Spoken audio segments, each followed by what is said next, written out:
Hello, everybody, and welcome back to another episode of Vegan Proteins, Muscles by Brussels Radio. My name is Giacomo. And I'm Danny. And this is episode 127. Okay, so we wanted to interview somebody for this episode, and I had all the names in the world, and Danny was like, just interview George. And I said, why? She said, because he's hilarious, he's well-written, he's an amazing athlete, and you should just have him on. And so here you are, man. But I know a lot about you. You and I have been friends for a very long time, but I'm sure there's a lot I don't know about you. And obviously there are going to be many people out here listening to this podcast that have no clue who you are. So do me a solid and do our audience a solid and tell us about yourself. All right. Well, thanks for that introduction, Giacomo. I'm super excited to have this conversation with you today. Thanks for having me on the podcast. It's definitely an honor to be here, but a little about me. My name's George Matthews. I've been vegan for over 10 years now. I would consider myself a fitness enthusiast. I've dabbled in everything from bodybuilding. I did a little powerlifting. I now do CrossFit.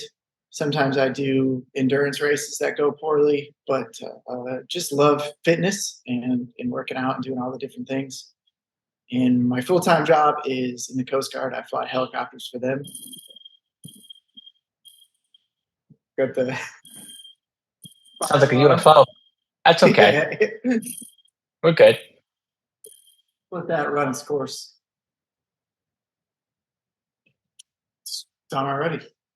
All right. But anyway, I'll start with my full-time job is, we'll start with that part. But my full-time job is in the Coast Guard. I fly helicopters for them. I've been doing that for 16 years now. And yeah, that's bringing me to Florida, where I'm about to move here soon. So that's why I'm in this random kind of spot here for this interview. But that's about it on me. Okay, cool. And then growing up, did you just know that you were going to be in the military? When did you get into fitness, and what did that all mean to you?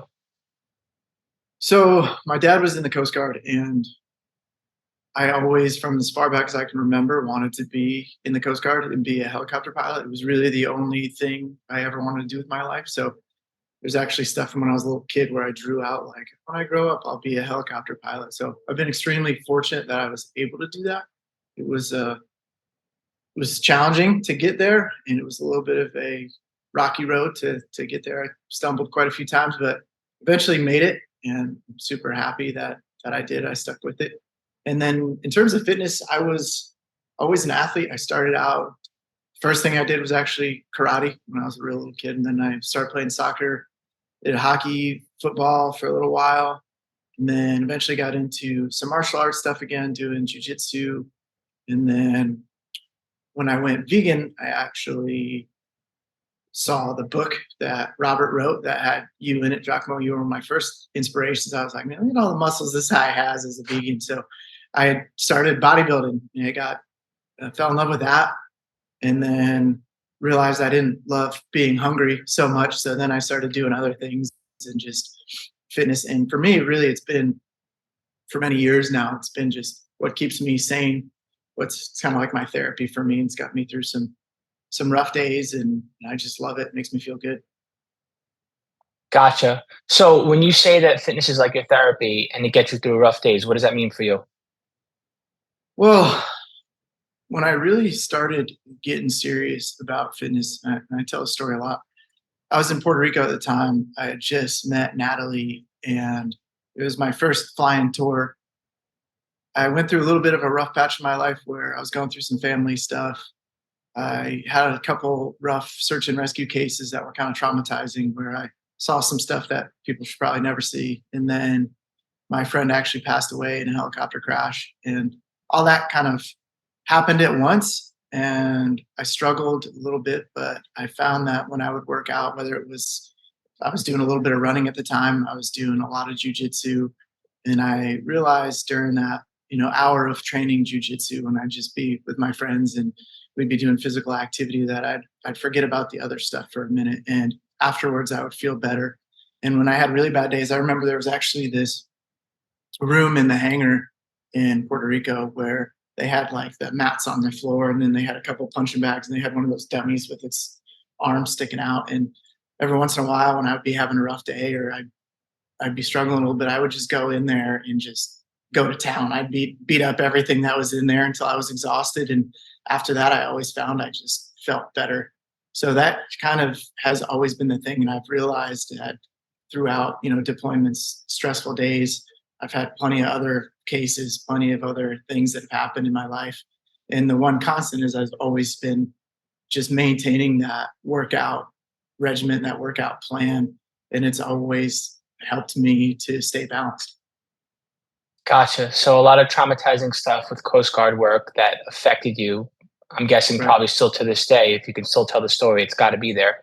And then other Yeah, stuff and family stuff. And then the training is what kept you grounded, taking it out on a dummy or weights or whatever kind of physical fitness that you were getting into while you were coping, so to speak. exactly.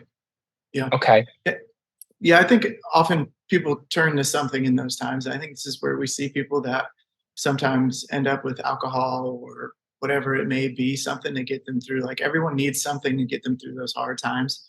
And for me, it was fitness. And Natalie, my wife, honestly, we met right before all of this stuff happened. And she really helped get me through and supported me through all that as we went through those challenging times together. Okay. So this was a common bond between you and Natalie where you were able to open up to her and you both use fitness as a tool to become healthier people. Yeah, absolutely. Nice. How does that tie into how you stumbled across a plant-based diet and all that stuff?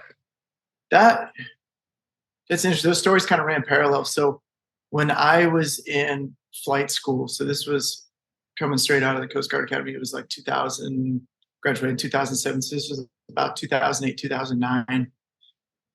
I was in flight school. And again, this was very, very stressful time in my life. So really long, so this could be a whole, hour podcast on its own, but my experience in flight school was that I failed at everything. Like was failing flights. I wasn't doing well. I started to really doubt myself and think that I wouldn't be able to make it. And I got to a point where if I had failed another flight, I was going to be kicked out of flight school. So I was drinking a little bit more than I should have. I was out partying. I was not treating my body very well during this time as kind of a poor way of coping with all of these things. And part of what made the issue worse was that I was getting sick all the time with some sinus problems. So I'd be gradually when they wouldn't let me fly because I would have all these like sinus infections. I was constantly on antibiotics and all this stuff. And so I eventually had to get a surgery in hopes to fix it. And they said that, yeah, if they couldn't fix the sinus issue, I was going to actually be medically disqualified from flight school on top of me trying to fail out at the same time. So I went through the surgery. It didn't help all that much. So I was kind of panicked at this point because, like I said, all I ever wanted to do was be a pilot. And now they're telling me that I was going to get medically disqualified from flight school. And then eventually I had this surgeon just mentioned almost in passing, like, well, have you tried removing dairy from your diet? I was like, what? No, like, why would I do that? It doesn't make any sense. Like, I'm doing fine over here. And he said, hey, give it a shot. And I did. I removed dairy. And then almost immediately, I felt better. Like I noticed a huge improvement. People always ask, like, oh, did you notice that you felt better when you went vegan? But really, just like taking out dairy was night and day for me. I had like the headaches went away, all the sinus stuff went away. Got off all the antibiotics, everything else, and I just felt great. So at that point in my life, I realized, like, wait a minute, my food choices kind of impact my health a little bit. And that's what got me curious. So I quickly was like, let me just cut out red meat. I think that might be bad for whatever reason. I didn't do a whole lot of research. Like this wasn't something that I spent a lot of time thinking about. I was just like, hey, I felt better without dairy. Why don't we try getting rid of red meat? And I did, and I felt a little bit better then. And then that's kind of how I went through flight school. I ate chicken and fish. And then when I got to Puerto Rico, I ate some chicken off the side of the road at one of those where they cook the street meats. Probably not a great idea, but anyway, I got really sick off chicken. Like I thought I wasn't going to make it through this. I was so sick. So then I was like, well, I don't, that was it for chicken. Like that ended the chicken for me. So then at this point, I was only eating fish, and really only like, I don't know, maybe once a month. I wasn't big on it, so I would eat it here and there.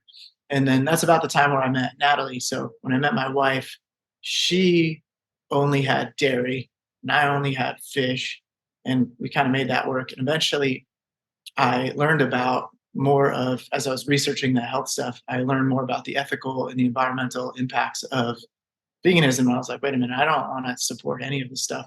And so then I went fully vegan at that time, about, I don't know, it was over 10 years ago now, and really haven't looked back. I mean, it just seems so normal now in the way for me that I felt the best. I feel good about my choices and how they impact the environment. I really like animals. I mean, part of the reason why I joined the Coast Guard, well, the main reason I joined the Coast Guard is I wanted to help people and save people and keep people alive. And so it only made sense that I did that with my food choice as well for the animals that I also care about. So that's how I kind of ended up with that. Do you wind up having conversations like that at work with coworkers or with people that you're rescuing? Or I'm just curious. I'm wondering what it's like to be like a day in the life of you. It's so my coworkers ask a lot. It's a common question. As you can imagine, in the military, it's a certain type of person, and oftentimes they don't understand. I immediately, almost always, get the question, "Did your wife make you go vegan?" Which really drives me nuts because it implies a lot of things that, like, it's a feminine thing to go vegan. So obviously, my wife made me do it, and which doesn't really make sense to me. And then they'll ask about, like, I don't know. Then, oh, so you can't have gluten, which is my next favorite question. That we won't get into that, but anyway, it's there's just not a whole lot of understanding, and that's part of the reason why I got into fitness too. Because when I first started, it'd be like, oh, you're going to lose all your muscle, you're just going to be scrawny, you're going to be weak, you're going to do all this. And I thought the best way to answer the question was to just not be scrawny and weak. Like, then they wouldn't be able to say that. And so that's kind of how I stumbled into bodybuilding. And now I found that the conversations come up, but I think living by example and just showing, like, trying to be healthy and being approachable and not being combative about it, I find that the conversations are a lot easier now, where people are just genuinely curious of, like, how do you eat? Like, how do you do this? Like, I see you're in pretty good shape.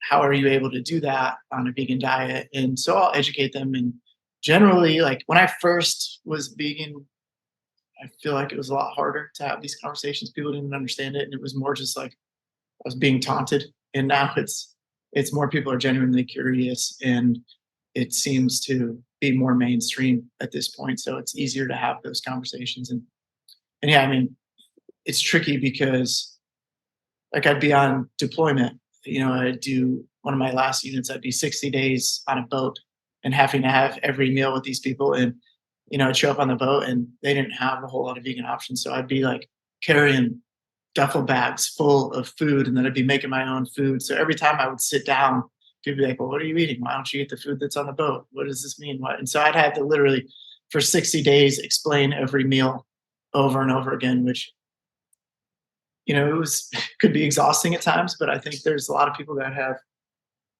changed the way that they ate or changed their lifestyle a little bit because of me. So I think it's worth it. But yeah, now it's great. I have my unit now. It's a small, it's like a forward operating base, and there's only about 6 pilots, and one of the other pilots is also vegan. So it's pretty good. We got a pretty good odds now, so we can, I've got strength in numbers with, 2 out of 6 pilots is pretty good.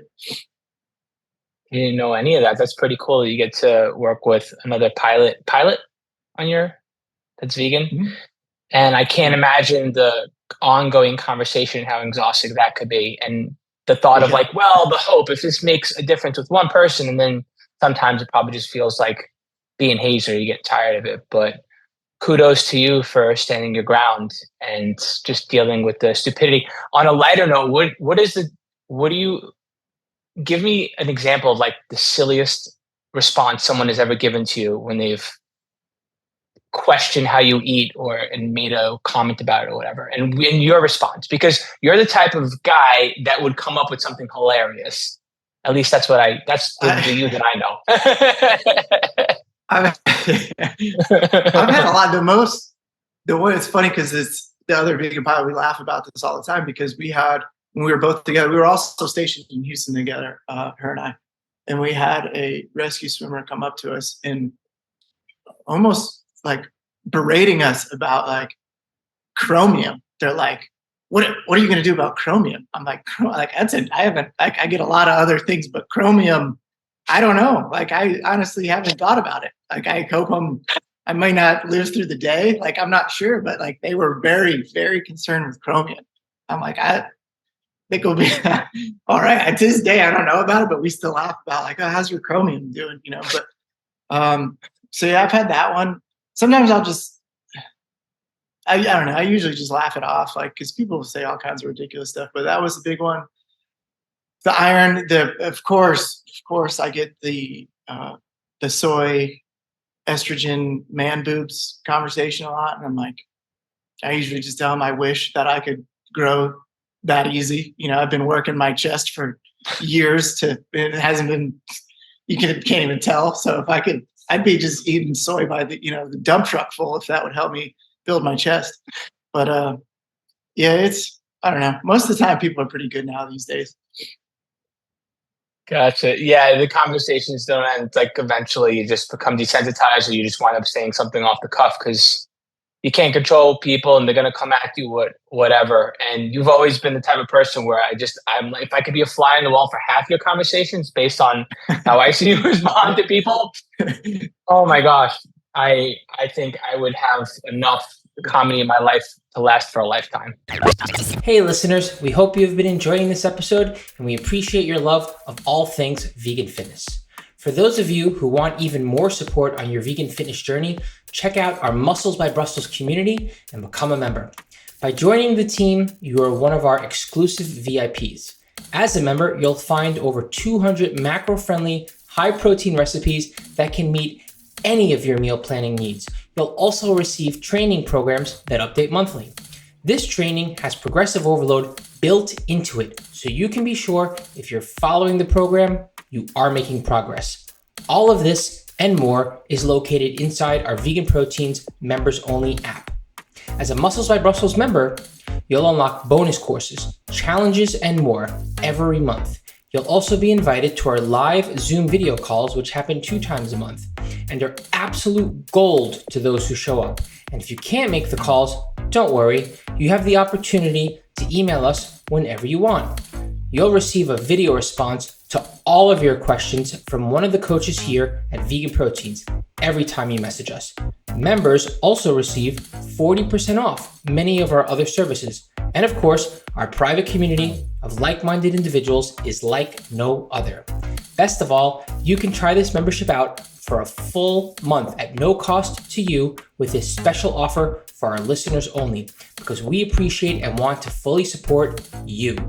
Use the link in our show notes to sign up for your free trial today. We hope to see you on our next live coaching call. All right, we're back. Nice. Okay, cool. Where's my head at? So you transitioned from sports in your youth and you overcame, got healthier as an adult, got into bodybuilding, and I know recently you transitioned into CrossFit. Can you talk a little more about like what that was like, moving from one sport to the other and continuing to, because from what I see with you, George, everything you do, you wind up looking to be the absolute best at. And I'm curious to know what you tap into to get there. That's a great question. So sports in high school was interesting for me. I played soccer because I loved it. And then same with hockey, all that stuff. And the team sports I really loved. And I thought, hey, this is going to help get me in college. This is going to do all these things. And I was like, just extremely motivated. I loved working hard.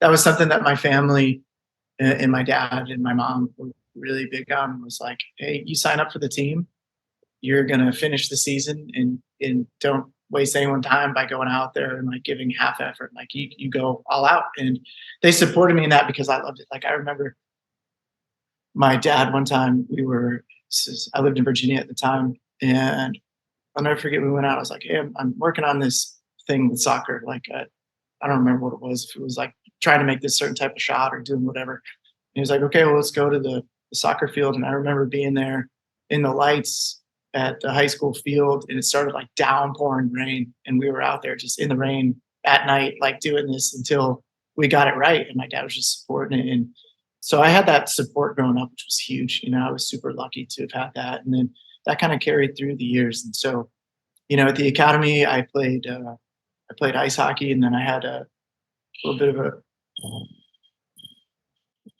That's all right. We got, so usually I'll have a little soundboard and I'll pop in some bells and whistles when we do a podcast, but the community room over there where you just relocated in Florida has taken care of this for us. We have the sound effects and everything. So I'm loving this. I think all this needs to stay. Every single last bit of it needs to be right here on this podcast. I'm cool with it. Yeah. So when I was at the Coast Guard Academy, I played ice hockey. They have like a club team there. I did that for a few years, and then I had a couple of injuries and I wasn't able to play. Apparently getting head injuries and flying aircraft don't go together all that well. So they told me I couldn't play anymore if I wanted to be a pilot. So I retired from ice hockey at that point. And then once I went to flight school and stuff, I was just kind of general levels of fitness. And I eventually found jujitsu, like I said, with that like mental health thing.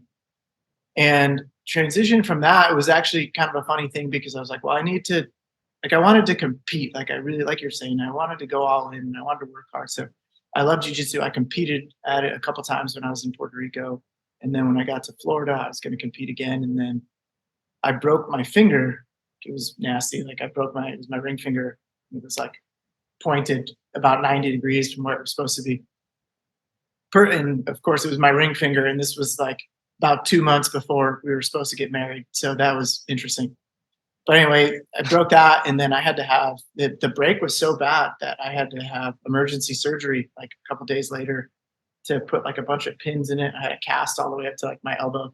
And so I couldn't fly for about 3 months because I had the cast on, and they were worried. They were like, if I couldn't get like full motion in my hand and be able to use that the way it's, hand's supposed to work, I wouldn't be able to fly helicopters anymore. So I was like, well, all right, like maybe I should not do contact sports. Like it wasn't great showing up at work with like cuts on my eyes and black eyes and broken fingers. So I retired from that. And then for a little while, I wasn't sure what to do. And I remember actually, it's kind of funny now, listening to different podcasts and doing stuff while I'd be walking around the neighborhood with, I had a weight vest and I had a cast in this arm. And then I would put like one of those ankle weights on this arm so that my arms weighed the same. And I would just walk for hours like around the neighborhood so I could try and like stay in shape while I had my broken finger. And then I had like a system of bands and stuff that I could use to figure out working out and all this kind of stuff. But anyway, did it help? It helped. Like I was great. There was one day though, and we're gonna go on a tangent here, but I had this system where I was like, the cast was up to here, right? And I couldn't use my hand. So I went online and I bought these little cuffs that had like the D-ring, like the ones that like Natalie uses for the booty kickbacks and all that kind of stuff. Oh yeah. Yeah. I would connect them right here, and then I had these big like clips on them. And so what I would do is at home I would like attach those to bands, and I figured out how I could do chest press and I could do like shoulder stuff and like all this stuff so I could stay pumped up. And eventually I started feeling myself. I'm like, I'm gonna go to a commercial gym, like a regular gym, and I was all excited to be back in the gym. And I went to one of the seated row machines where they have like, the weight stack.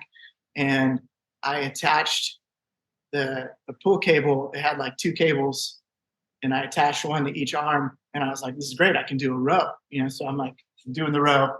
Everything's great. And then I go to get out of the machine and it like pulls me into the machine. So I'm stuck like in the machine, like my face is in like the cable stack and I've got like both arms stuck on the machine. And I'm like trying to get out of, like, I'm stuck there, and I'm like trying to wedge my foot up so I can like push myself out and like get out of this situation. There's like people, everyone's looking at me, and I'm like, telling them to get away. I'm like, no, I'm fine. I'll get out of this. But eventually, I worked myself out, and I think I took a couple of days off from the commercials. I don't think I went back until I got my cast off, but I was doing that. And then, anyway, that's why I stopped doing jujitsu. and then found during that time the whole vegan thing. And I was like, I think I even reached out to you about it at one point. You wrote me back and were like kind of encouraging about going vegan, doing bodybuilding. I can't remember what questions I had.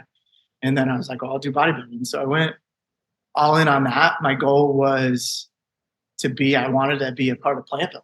I thought it was the coolest thing. I remember showing my wife and like, oh, hey, like this Plantbuilt thing, like this is super cool. And so that was my goal. And I started working out.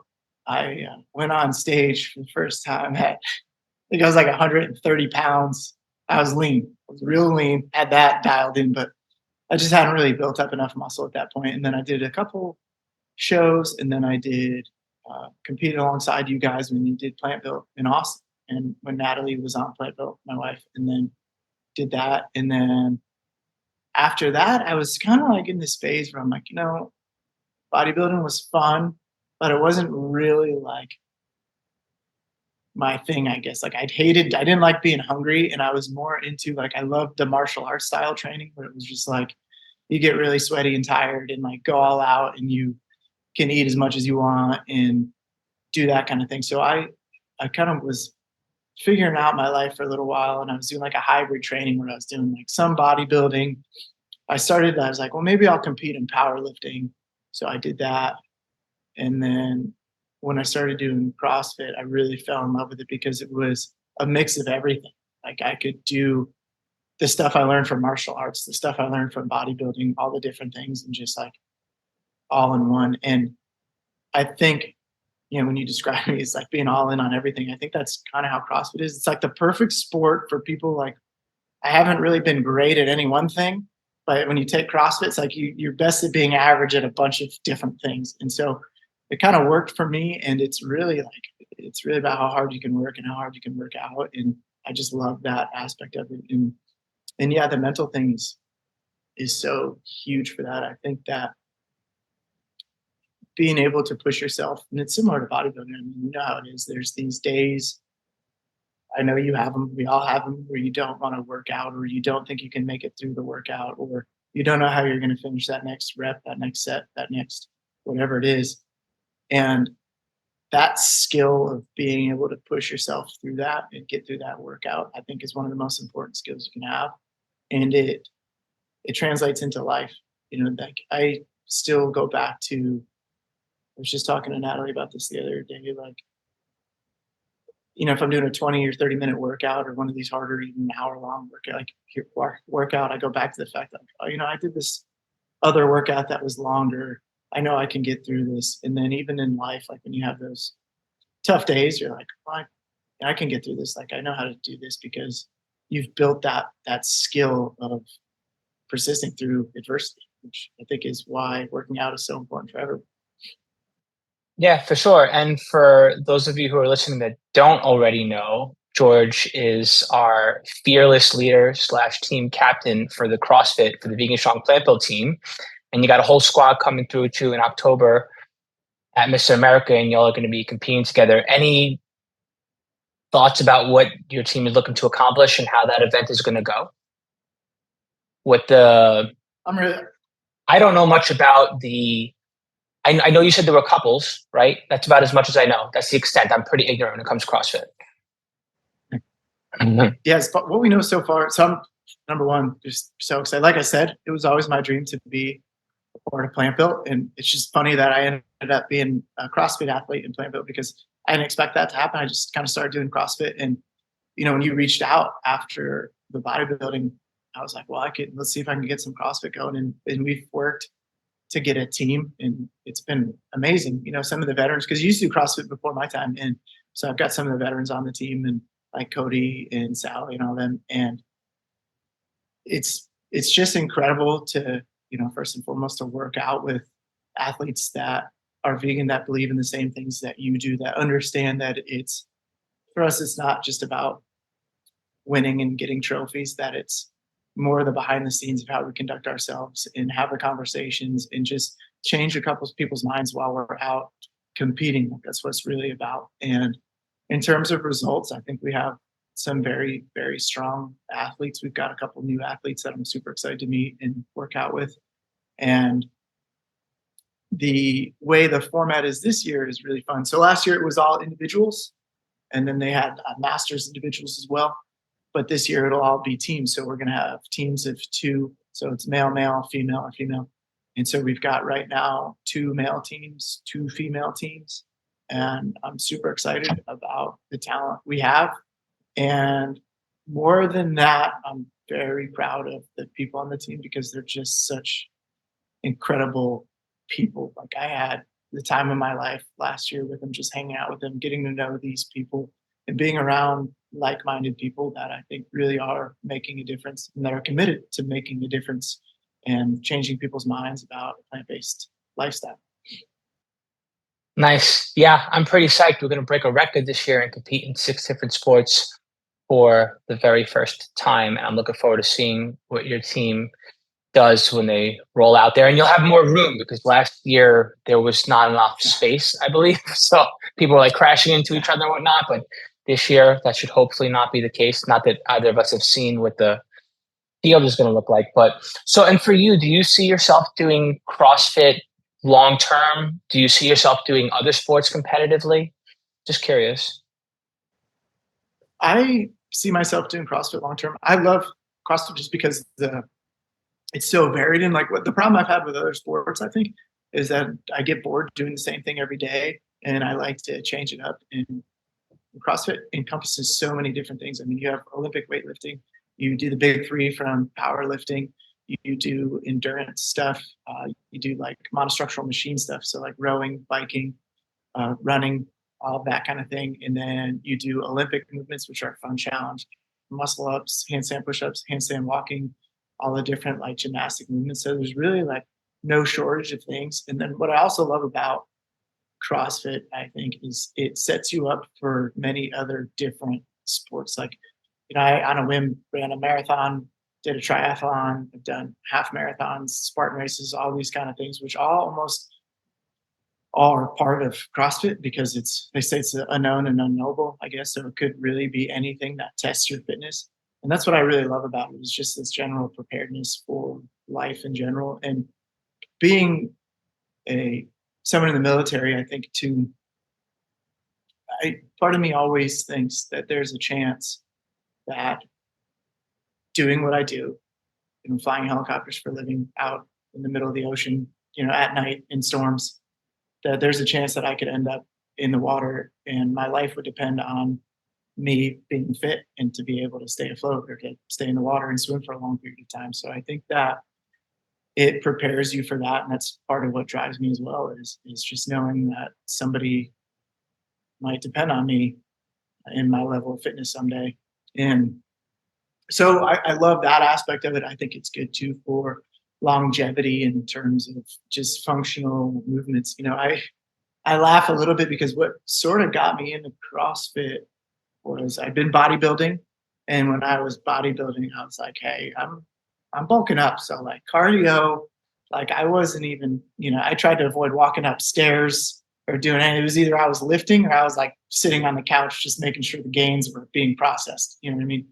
And then, when you diet down, you do a little bit of like steady state cardio or whatever.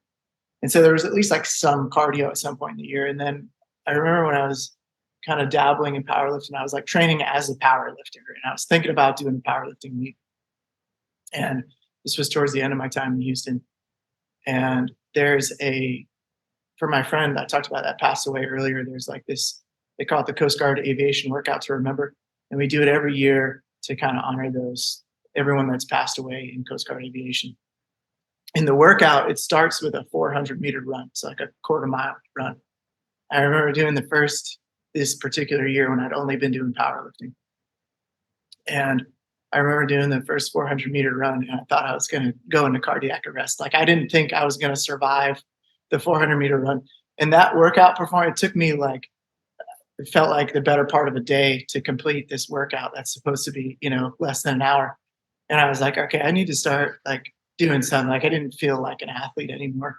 And so that was where I kind of fell in love with CrossFit because you do have that just general athleticism. Like I still get to do the stuff. And now I'm sort of hybrid too, where I'll do CrossFit about 5 days a week. And then on my 2 rest days, I'll usually go to the gym with Natalie and do some bro stuff and get a pump and do some chest flies and flex in the mirror or whatever. So I still have that part of me that, loves going and just doing bro workouts. And so, yeah, I see it for sure long term and something that I'll continue doing for a while. All right, couple things you said you wanted to mention. Eating salad on a plane. I know that's my thing. Have you grabbed yourself a nice head of romaine and eaten on a plane yet? You really got to do it, George. It's where it's at. I haven't. And what Giacomo was referring to is, I think, what was it, the LA Fit Expo that you came to? I can't remember. But anyway, yeah. Giacomo came down to the LA Fit Expo, and was prepping at the time. And I remember asking Danny, one of my favorite people in the world, like how the trip was, how the flight over was. I expected oh yeah, it was great. Like it was fine, easy. But really, she just wanted to tell me about how Giacomo on the flight, some point in the middle of the flight, just takes out a snack, which was just like a whole thing of lettuce, and just started eating lettuce like on the plane, just as loud as possible. Like you could hear it over the engines from the way Danny describes it. And so just really playing into the stereotype of vegans just eating handfuls of lettuce out in public on a plane. But no, that's not something that I normally do. However, if it wasn't for Natalie making all of my food, who knows what I would be into. I mean, you've seen when she leaves for a week and I can barely survive having to cook for myself. So yeah, I'm pretty spoiled. Okay, so you don't do as much of the cooking. So how do you make it appealing? Because in my opinion, eating a head of salad, head of lettuce on a plane, that's going to make veganism sexy. Like that's going to make people want to go vegan. Yeah. But what is it for you? Like what is your favorite meal, or how do you roll? Like give me like your favorite like perfect post-workout meal. What do you throw down?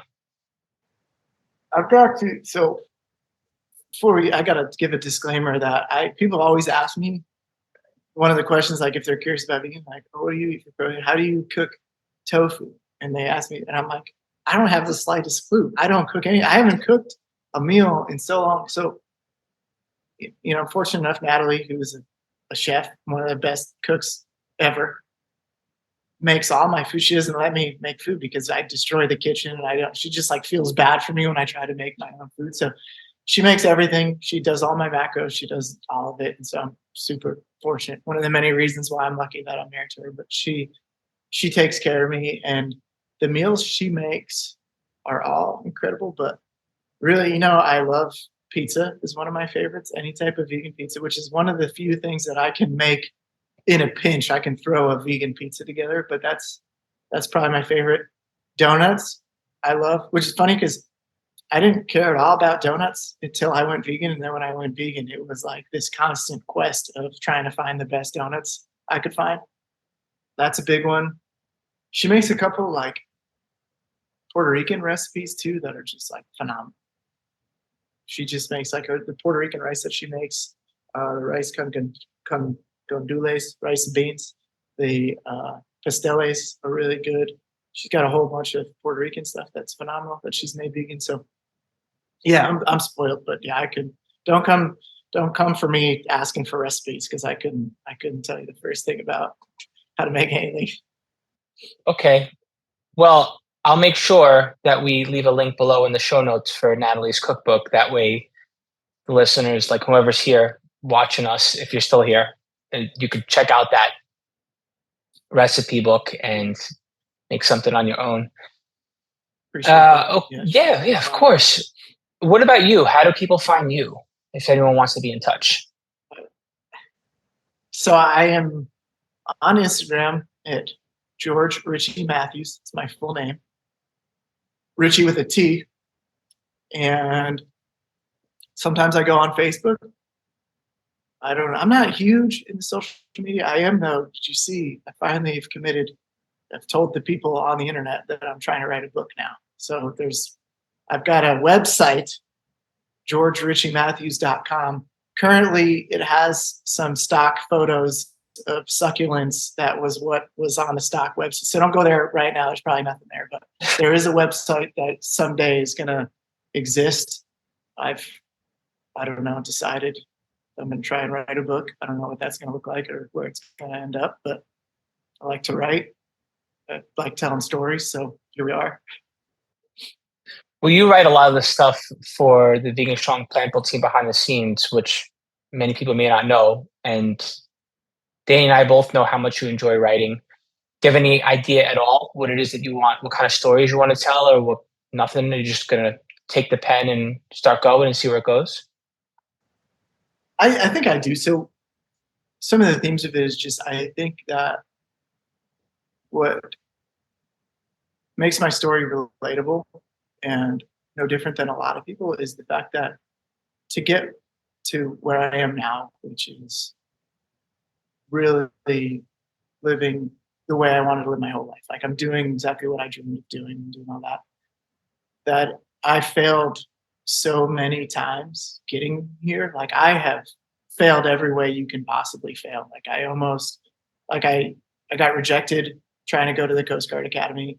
I got to the Coast Guard Academy. I immediately almost failed out my first semester. And then as soon as my grades were slightly above failing, I tried to get kicked out every other way I could by getting into trouble.